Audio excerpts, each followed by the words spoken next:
नमस्कार, pension radio के एक नए एपिसोड में आपका बहुत बहुत स्वागत है। और आज के इस एपिसोड में हम लेकर आए हैं आपके लिए 8th पे कमीशन संबंधित कुछ और जानकारी।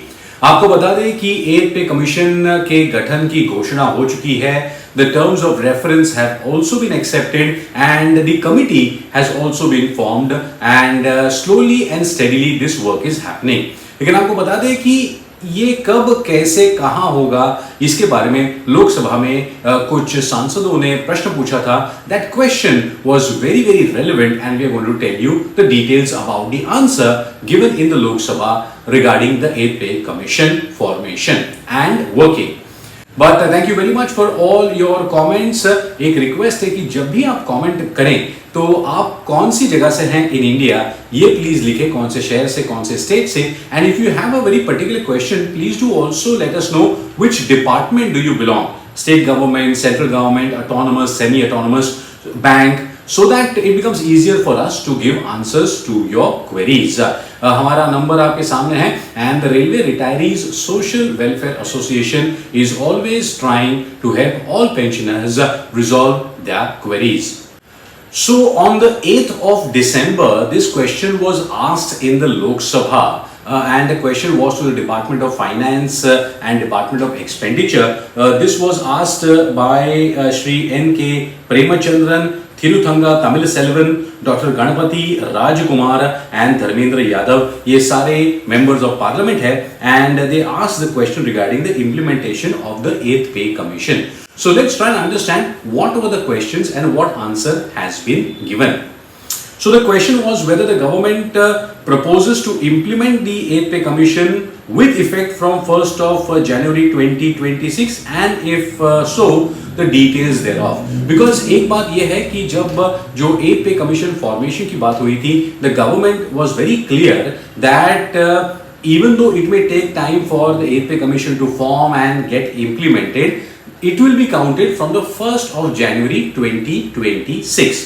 तो ये सवाल पूछा गया था। Second is whether the government has finalized the terms of reference of the 8th Pay Commissions which will lead to revision of salaries of government employees and allowances of pensioners।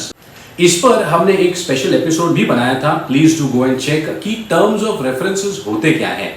Basically वो नियम कानून होते हैं, एक प्रक्रिया होती है जो फॉलो करनी पड़ती है किसी भी पे कमीशन के लिए। वो एपिसोड अगर आप देखें तो आपको और भी डिटेल में जानकारी मिल जाएगी। The next question was whether the government proposes to allocate fund for implementing the 8th Pay Commission in the 26-27 budget and if so the action taken and the total expenditure that will be incurred for the government exchequer। ये भी पूछा गया है कि कुल मिलाकर ये 8th Pay Commission लागू करने के लिए कोई अलग से पैसा लगेगा और अगर लगेगा तो कितना लगेगा, ये सवाल यहाँ पर पूछा गया है। Then we have the question whether the 8th Pay Commission has consulted or is consulting major stakeholders including the central government employees and pensioners associations as well as the state government before taking any final recommendation। ये बहुत सारे pensioners की, बहुत सारे associations की मांग थी कि डिपार्टमेंट जो है, जो सरकार का डिपार्टमेंट है, इनके साथ मिलकर इनके सवालों को और इनके डाउट्स को क्लियर करके इनके डिमांड्स को सुनकर आगे बात की जाए एंड इसके बारे में भी हम सवाल का जवाब क्या है ये भी जानेंगे। The next question asked is the present status of the constitution and other proceedings regarding setting up of the 8th Pay Commission along with the total number of central government employees and pensioners benefited। अब इसमें एक बहुत ही interesting सा answer आगे आपको मिलेगा जो देखने को आ रहा है कि कुल मिलाकर कितने सेंट्रल गवर्नमेंट एम्प्लॉइज फिलहाल है। तो लगभग 50,14,000 सेंट्रल गवर्नमेंट एम्प्लॉइज अप्रोक्सीमेटली फिलहाल कार्यरत है। ये लोकसभा में ऑफिशियल आंसर दिया गया है और ये भी बताया गया है कि लगभग 69 लाख पेंशनर्स फिलहाल आज है सेंट्रल गवर्नमेंट के ऑल ओवर इंडिया जिनको ये लाभ मिल सकता है। So almost 50 lakh employees and almost 69 lakh 70 lakh pensioners that the government is going to provide this 8th Pay Commission for। फिर पूछा गया है कि whether the government proposes to consider the grievances of employees and pensioners due to the delay in starting the functioning of the 8th Pay Commission।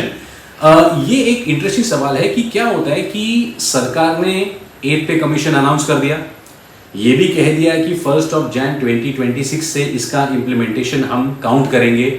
अब बहुत सारे pensioners जो है इनको बड़ी चिंता हो जाती है, दे गेट इमोशनल कि ये जो एरियर्स है कितना बढ़ेगा, डीए ये वो एक्सेट्रा, और ये कब मिलेगा। ये काफी चीजें होती है जिसके बारे में हम आपको थोड़ी देर में इस वीडियो में आपको बता देंगे। और आखिरी सवाल है कि by the time by which the commission is likely to submit its recommendation and the time by which the government will implement them. तो ये दोनों ही क्वेश्चन जो आखिरी में थे ये बहुत ही इंपॉर्टेंट है, और बहुत सारे हमारे जो पेंशनर्स हैं they will be interested in understanding the answers for the same. Let's have a look at the official answer that was given in the Lok Sabha. तो ये कहा गया है कि 8th pay commission has already been constituted, terms of reference have also been notified on 3rd November 2025। जो employees का number है जो आपने बताया, सेंट्रल गवर्नमेंट एम्प्लॉइज कुल मिलाकर लगभग 50 लाख है, और लगभग 70 लाख पेंशनर्स है। ये ऑफिशियल गवर्नमेंट का काउंट है। और ये भी कहा गया है कि the date of implementation of the 8th pay commission will be decided by the government, and government will make appropriate provisions of fund for implementing this 8th pay commission. और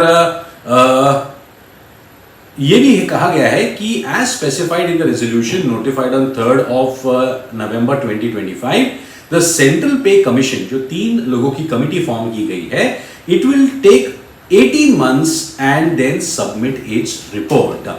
तो चलिए 2-3 चीजों पर हम जो पेंशनर्स हैं इनको कुछ इनपुट्स देना चाहते हैं। सबसे पहले आप टाइमलाइन समझिए। We request all the pensioners not to get over excited, not to get too emotional, क्योंकि क्या होता है सोशल मीडिया आप देखते हैं, यूट्यूब पे और बाकी जगह पर भी ये हो गया, पेंशनर्स का नुकसान हो गया, पेंशनर्स को फायदा हो गया, अब ये होने वाला है, इतना बढ़ गया, वो बढ़ गया। ऐसी ब्रेकिंग न्यूज लगातार दी जाती है, and we request all the pensioners not to fall for this trap. देखिए आपको सिंपल गणित समझना है। अब चल रहा है 2026। देखिए 3 नवंबर 2025 को टर्म्स ऑफ रेफरेंस का रेजोल्यूशन आया है, यानी कि जो कमिटी है 8th पे कमीशन की, उन्होंने काम शुरू कर दिया है। They will take about 18 months, यानी कि 1.5 साल लगेगा। यानी कि लगभग हम समझ सकते हैं कि अगले साल 2027 मई जून तक इनका रिपोर्ट, कैलकुलेशन सारा वो जो है ये फाइनल होके गवर्नमेंट तक पहुंच जाएगा। अब मिड 2027 से लेकर उसके बाद 6 से 10 या 12 महीनों तक the government will work on this report कि किस तरीके से इसको इंप्लीमेंट करना है, कितना पैसा लगेगा, कहां से ये जुटाना है, उसका बजटरी एलोकेशन। 6-8 महीने 10 महीने तो उसमें लगेंगे ही। यानी कि आप समझिए कि 2-2.5 साल में ये पूरा का पूरा मामला उस पॉइंट तक पहुंचेगा जहां पर इंप्लीमेंटेशन शुरू हो सके। तो request to all the pensioners ये है कि 8th पे कमीशन आएगा, उसका इंप्लीमेंटेशन भी होगा, and that will be somewhere around mid 2028, यानी कि आज से लगभग 2-2.5 साल के बाद। लेकिन प्लीज आप समझिए कि भले 2028 में इसका इंप्लीमेंटेशन होगा, एरियर्स आपको 1 जनवरी 2026 से ही पूरे काउंट करके मिलेंगे। तो आप कृपया चिंता ना करें, and please don't fall for any sort of breaking news और थिंग्स लाइक दैट।